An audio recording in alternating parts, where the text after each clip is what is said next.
इस डिबेट में रोहित सरदाना ने सुप्रिया समेत को रुला दिया। चलिए डिबेट देखते हैं। चुनाव खारिज हो, नए सिरे से चुनाव हो, बैलेट पेपर से चुनाव, और इन पर पुलिस कार्रवाई हो जिनकी गाड़ी में मिला रेजोल्यूशन तो बिल्कुल होनी चाहिए। ये तो गाइडलाइन है, ये तो इंडियन पीनल कोड है, इस पे हम क्या बोलेंगे, ये तो होना ही चाहिए प्राइवेट इंडिविजुअल के पास। दोबारा चुनाव मांगेंगे। एक बात बता दे, एआईसीसी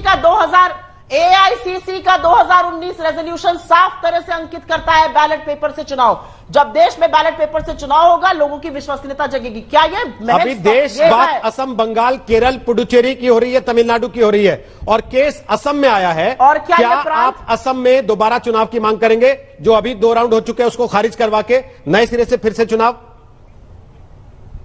रोहित जी, क्या ये 5 प्रदेश देश का हिस्सा नहीं है? मैंने मना नहीं किया, मैंने पूछा बैलेट पेपर से बिल्कुल होना चाहिए आप चुनाव। जो मांग करने जाएंगे उसका कोई प्रस्ताव आपके पास हो तो बता दें विस्तार से। ये पहली बार नहीं है, और मुझे दुख इस बात का है कि धज्जियां उड़ा देनी चाहिए थी अभी लोकतंत्र के चीरहरण की। उस पर मीडिया चुप बैठा जब तक ईसी का रिपोर्ट नहीं आ गया। देखिए ऐसा है सुप्रिया जी, क्या है ना, दिक्कत क्या है ना, जिस थाली में खाता रहो ना इंसान, बाद में उसी को लात नहीं मारना चाहिए। सब मीडिया ने और हमारी रिपोर्टर ने वो सारे कागजात निकाल के रखे सामने, जिसको आपके नेता सुबह से चमकाते घूम रहे हैं। उसके बाद अब आप बताने लगे कि मीडिया कुछ नहीं कर रहा है। मैडम, करना आपको है, चुनाव आयोग से मांग आपको करनी है। हमें जो दिखाना हम दिखा रहे हैं, आप बैठिए अपनी बात कर रही हैं और आपको कोई रोक नहीं रहा। आपने खुल के अपनी बात कही है, इसलिए फिर ये करना कि सब करने के बाद उसी थाली में थूक देना, ये अच्छा नहीं लगता। अब मैं अजय जी को बीच में ला रहा हूं। अजय जी एहसान नहीं कर रहे, आप भी मुझ पर एहसान नहीं कर रही है, मुझे गाली ना देके प्लीज। आप भी मुझ पर एहसान नहीं करिए सुप्रिया जी, आप अपनी नौकरी कर रही है प्लीज, तो आप वो करिए।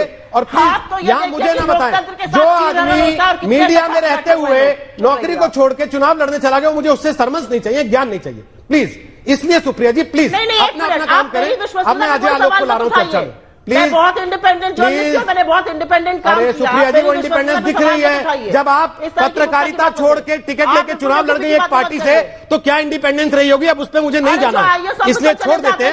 मसला आपका करियर नहीं है, मसला यह है कि क्या असम में दोबारा चुनाव होना चाहिए, जो आपने सवाल उठाया, और जो आप कह रही है कि कांग्रेस पार्टी मांगेगी।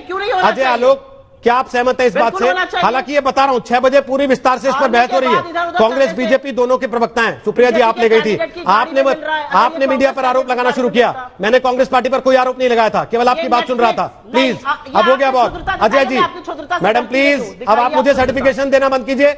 अजय आलोक, क्या आप इस बात से सहमत हैं कि बैलेट पेपर से दोबारा चुनाव होना चाहिए? ये बताते हुए 6 बजे फिर पूरी बहस इसी पर होगी। बोलिए अजय जी। बैठूंगी नहीं प्लीज मैडम, प्लीज आप पेपर कितने, please madam, please madam, Rohit ji एक बात, प्लीज प्लीज मैडम, नुक्कड़ पे रोहित जी एक बात ऐसी है, प्लीज अजय जी बोलिए। रोहित जी, सुप्रिया जी को बस एक बात याद दिलाना चाहता हूं कि ठीक है, वो टेक्निकली अपनी बात सही कह रही है, लेकिन उनको एक बात याद दिलाना चाहता हूं, चुनाव आयोग निष्पक्ष नहीं है, चलिए मान ली आपकी बात। चुनाव काउंटरमैंड नहीं होंगे, चलिए बात आपकी मान ली। मैडम, 1975 पे जाइए जरा, इंदिरा गांधी का चुनाव हाईकोर्ट ने रोक दिया था, तो संस्था तो है ना, कोर्ट में जाइए, उसमें अप्लाई कर दीजिए, आपकी बात मानी जाएगी। लेकिन आप तो वहां भी नहीं जाएंगे, क्योंकि आपको तो सुप्रीम कोर्ट भी निष्पक्ष नहीं लगता है।